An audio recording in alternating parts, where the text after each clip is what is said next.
Check it out. Give me a couple minutes. I want to share something with you. Many of us have heard of the story about David and Goliath, or in reference to where you have some small group overtaking some large group, or some small football team overtaking some large football team, or what have you. We've heard that story, David and Goliath. Well, that story can be found in 1 Samuel chapter 17. But it's something in there I wanted to point out to you, and that is this.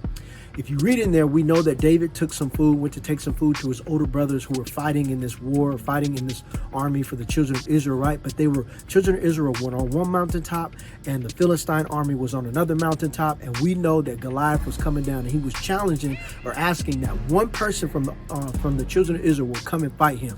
But nobody wanted to fight him because he was so big, he was so large, and everybody was afraid.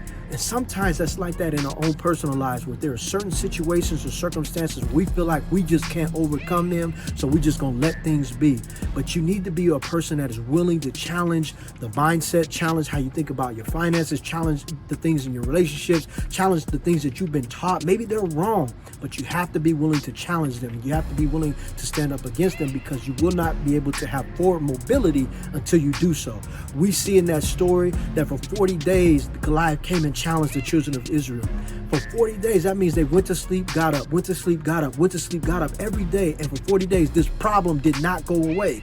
The problems in your life are not going to go away just by you sleeping. You have to be willing to fight. You have to be willing to stand up and fight and deal with the things in your life. You might need to change your mindset on certain things. You might need to go back to school. You might need to read a book or do something, but you have to be willing to make the effort to fight. And we understand in that story that because David was willing to fight, his family, not only himself, went up in social status, or they had forward mobility in their lives. But that will not happen until you're willing to fight.